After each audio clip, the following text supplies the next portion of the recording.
contre, hier on parlait d'un truc avec Héloïse. Et attention, quand je dis ça, c'est vraiment sans aucun jugement pour les personnes concernées qui vont à cet événement. Parce que si on m'invite, bon en fait le sujet c'est le Festival de Cannes. Si on m'invite au Festival de Cannes pour monter les marches, évidemment que je ne refuserai pas. C'est logique. Mais je comprends pas comment tout ce monde qui ne sont pas réellement, et moi-même la première, honnêtement, je me considère pas comme une star. Même moi, si on m'invite, je me dirais, ok, je vais y aller, mais en vrai de vrai, genre, je me sentirais pas trop à ma place, genre.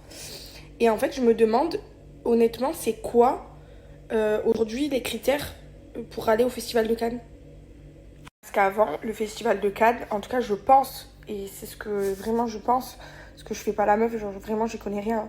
Mais je pense qu'à l'époque, le Festival de Cannes, c'est quand même quelque chose qui n'était pas accessible à tous.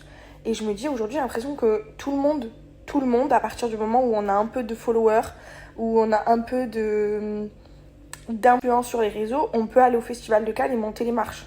Alors, on peut être invité au Festival de Cannes, genre dans les événements du festival, en étant juste influenceur ou en étant juste un peu connu. Ça, c'est normal et tout, parce que du coup, il y a des partenaires, il y a des marques et tout. Donc, mais monter les marches, genre avant, c'était juste dédié aux stars internationales, limite. Donc, je comprends pas. Après, tant mieux qu'au final, au fil des années, le festival ont ouvert un peu plus les portes aux autres et aux gens un peu plus moins connus et tout. Mais en fait, je comprends pas c'est quoi les critères demandés pour juste monter les marches, puisque au final, tout le monde peut le faire. Du coup, voilà, je me dis quels sont les réels critères demandés, puisque tout le monde, enfin pour moi, c'est ce que j'ai vu, je vois que j'ai vu quasi tout le monde, tous les gens que j'ai vus sur les réseaux, beaucoup de gens que je suis, et tout monter les marches. Et attention, je suis vraiment très contente parce que de toute façon, moi, avec mon ventre, les marches, j'aurais pas pu les monter. Donc, au pire, je suis pas jalouse.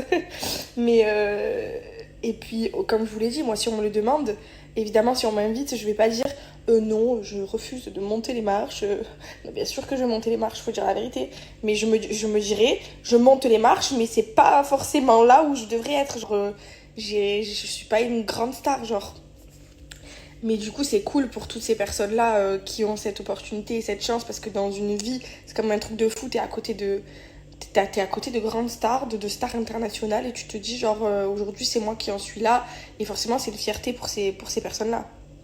Après évidemment je m'entends quand je dis star internationale, je m'entends parler genre une meuf comme Camille Lelouch ou Slimane par exemple, qui je pense, je sais pas s'ils sont connus dans le monde entier, mais ils sont quand même très très très très connus et ont énormément de talent. Genre pour moi ils ont grave leur place.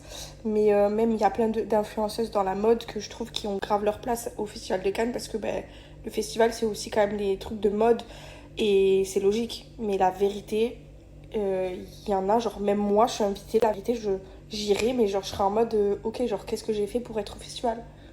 Genre, à part montrer mon énorme ventre et ma gosse, et mon mari et moi qui fais de la cuisine le soir à 20h parce qu'il faut vite aller me coucher parce que ma fille elle dort pas la nuit, j'ai rien fait. Enfin, voilà, je veux dire, je suis pas dans la mode, je suis pas. Donc voilà, c'était vraiment un truc que je voulais partager avec vous parce que je trouve ça drôle. Désolée, mais je suis à l'hôpital et je crois vraiment que l'ennui est en train de m'avoir. En gros, j'ai jamais regardé les stories de Nasdaq, mais et bien évidemment que j'en ai entendu parler plein de fois. Et là, en étant à l'hôpital, bah, du coup, je tombe sur plein de trucs et tout.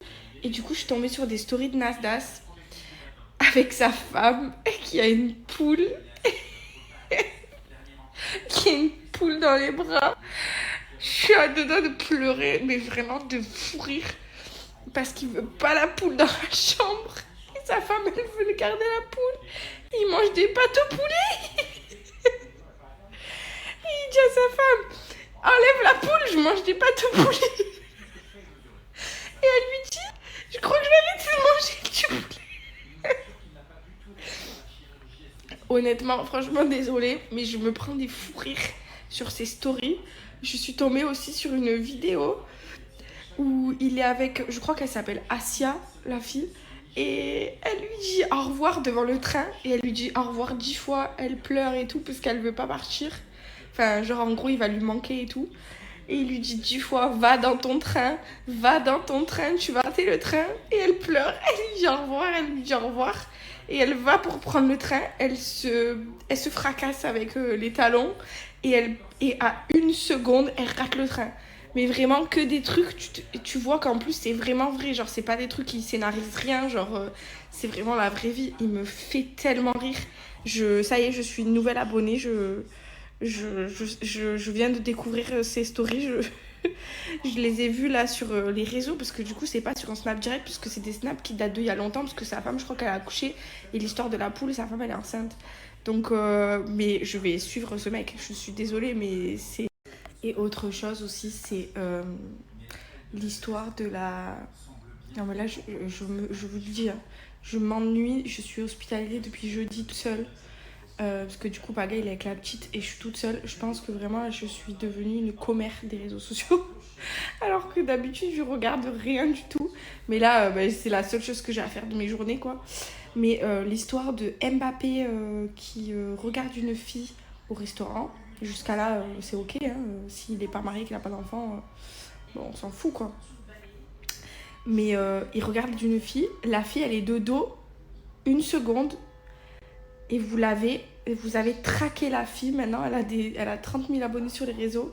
Je vois des montages de la fille partout. Genre, je me dis, les réseaux sociaux, c'est de la folie. Genre, les gens, ils sont complètement tarés. Juste parce qu'il a regardé la fille, laissez-la tranquille. Ça se trouve... Non, mais vraiment, ça me fait trop rire.